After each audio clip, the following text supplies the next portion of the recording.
뉴스에 깊이를 더하는 시간, 뉴스 더하기 김현수입니다. 중년의 고시라 불리며 한때 중년층을 중심으로 응시생이 많았던 공인중개사 시험. 20대와 30대 응시자가 늘어나면서 제2의 수능이라는 말로도 불리기 시작했습니다. 부동산 시장의 호황으로 공인중개사 시험 인기도 치솟았는데요. 집값과 거래량이 폭증했던 2년 전에는 신청자 수가 40만 명 가까이로 절정을 이뤘고, 지난해 신청자와 응시자 수도 10년 전의 2배를 훌쩍 뛰어넘을 정도였습니다. 그런데 올해는 그 인기가 꺾인 모습입니다. 시험 신청자는 10만 명이 응시자도 6만 4천 명 넘게 줄었고 7년 만에 가장 적었습니다. 공인중개사 시험 수험생들 커뮤니티에는 공인중개사 많이 힘든가요? 요즘 경기도 안 좋고 주변에서 말이 많아서 김이 빠지네요. 이런 하소연이 많은 공감을 얻기도 했습니다. 실제 업계 상황은 어떨까요? 전반적으로 신규 개업자보다는 폐업자 수가 지금 점점 늘어나고 있고요. 거래량도 지금 급격하게 지금 감소하고 있기 때문에 공인중개사들 업계에서는 최악이다라고 할 정도로 지금 어려운 것 같습니다. 그래서 지금 공인사들이 투잡을 하고 있고 다른 전직을 지금 고려하고 있는 이런 현상들이 협회에 따르면 올해 들어 한 달 평균 1,200곳의 공인중개 사무소가 휴업하거나 폐업했다고 하는데요.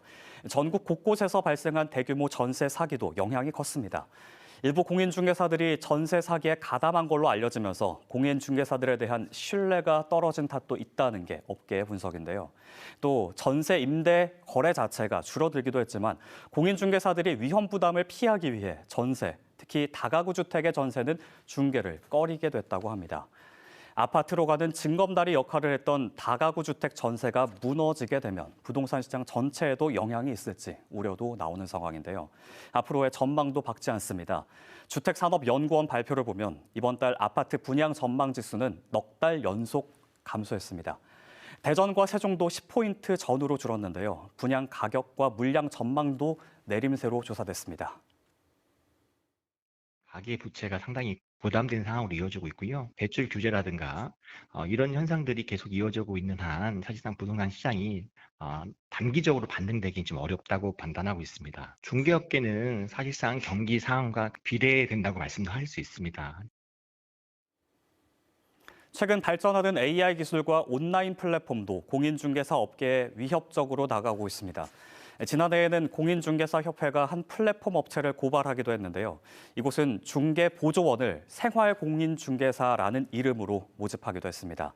실제로 일반인들은 공인중개사와 중개보조원을 구분하기 힘들기도 하고 그들에 의한 부동산 사기 피해도 많이 발생하고 있죠. 그래서 공인중개사협회는 업계를 스스로 관리, 감독할 수 있도록 법정단체가 돼야 한다고 주장하는데요. 이 같은 내용이 담긴 법안이 발의되기도 했지만 국회에 계류 중입니다. 여러 지표가 공인중개 업계에 있어서 낙관적이지 않은 상황 속 공인중개사 합격은 제2의 인생 시작이라는 말도 이제는 무색해지고 있습니다. 지금까지 뉴스 더하겠습니다.